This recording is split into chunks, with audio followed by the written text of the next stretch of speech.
নবী রাহমাতুল লিল আলামিন বলছেন, বান্দা যখন সিজদায় যায় কপালটা তার মাটিতে লাগে না, রহমানের দরবারে গিয়ে আফসোস আমাদের জন্য সেই সিজদাকে না বুঝার কারণে। আপনাদের মসজিদেও হয়তো অনেকবার আপনারা লক্ষ্য করেছেন, রুকুতে না হয় সিজদাতে না হয় বৈঠকে ইমাম যদি কোনো রকম একটু দেরি করে, 5-10 সেকেন্ড যদি একটু সালাম ফিরাতে দেরি করে কিংবা উঠতে দেরি করে, পিছন থেকে একটা কাশি নামক মিসকল চলে আসে। কাশি নামক মিসকল চলে আসে, ও ভাই তুই কাশলি কেন, তোর কি জক্কা হয়েছে? বলে যে না, ঠান্ডা লেগেছে। না তো কাশলি কেন? বলে যে হুজুরকে একটু সিগন্যাল দিলাম। কিসের সিগন্যাল? বলে যে আমার 3 তাসবিহ শেষ হয়েছে। হুজুর আপনারটা শেষ হলে আপনি এবার তুলতে পারেন, আপনি এবার মাথাটা তুলতে পারেন, আপনি এবার মাথাটা তুলতে পারেন। হুজুর আমার তাশাহুদ শেষ হয়েছে, দরুদ শেষ হয়েছে, আপনার শেষ হলে আপনি এবার সালামটা ফিরাতে পারেন। কিরে ভাই, নামাজ তো মওলার সামনে দাঁড়ানোর একটা সুবর্ণ সুযোগের নাম, নামাজ তো গুনাহ মাফের একটা জারিয়ার নাম, নামাজ তো রবের রহমত পাওয়ার একটা জারিয়ার নাম। এখানে এসে তুই তাড়াতাড়ি করছিস কেন? বলে যে আফসোস, আমি নামাজটা জেনেছি, বুঝার মতো বুঝতে পারি। জেনেছে তারা শুধু সপ্তাহে জুমার দিন যায়, আজকে যেমন গিয়েছে 2 রাকাতের জন্য।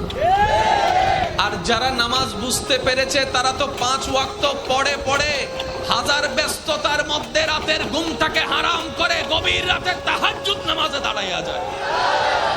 কাউকে টেনে মসজিদে আনা যায় না। ওরা হচ্ছে জান্নাতওয়ালা, আমার মতো আপনার মতো। আর যারা নামাজকে বুঝতে পেরেছে, নামাজের স্বাদ বুঝতে পেরেছে, নামাজের মজা বুঝতে পেরেছে, রুকুর মজা বুঝতে পেরেছে, সিজদার প্রশান্তি বুঝতে পেরেছে, তাদেরকে টেনে সিজদা থেকে তোলাও যায় না। সেজন্য এখন আপনারা সিদ্ধান্ত নেন, কি জানার তলে থেকে ঝগড়া করবেন নাকি বুঝার তলে থেকে মওলার সাথে প্রেম করবেন। আপনাদের ব্যাপার, আপনাদের ব্যাপার, আপনাদের ব্যাপার, যার যার ব্যাপার। সব একটা কথা বলি, আল্লাহ আমাদেরকে দুনিয়াতে যতটুকু বিষয় দান করেছেন, অর্ধেক হায়াত শেষ, বাকি আছে আমাদের অল্প একটু। ভাইয়া ভাইয়া একটু বাকি আছে, আমারও আপনারও, আমাদের সবার। মরার সময় অন্তত এমন কিছু রেখে যেন না, যেন এলাকার মানুষ আপনার মৃত্যুর সংবাদটা শুনে আলহামদুলিল্লাহ বলে। এমন কিছু রেখে যেন না, যেন আপনার ছেলেরা, আপনার নাতিরা আপনার নাম শুনলে যেন লানত দেয়। এটা জীবন নয়, এটা জীবন নয়, এটা জীবন নয়। এমন একটা জীবন বানান যেন আপনার মৃত্যুর সংবাদটা শুধু আপনার পরিবারের মুখে চোখের মধ্যে মলিনতা আর অশ্রু আনবে না, শুধু আপনার আশেপাশে পরিচিতরা পর্যন্ত বলবে, আহ আফসোস, আজকে একজন নেককার বান্দাকে হারিয়ে ফেলেছি, আজকে একজন মায়ার মানুষকে হারিয়ে ফেলেছি, আজকে একটা মমতার মানুষকে হারিয়ে ফেলেছি।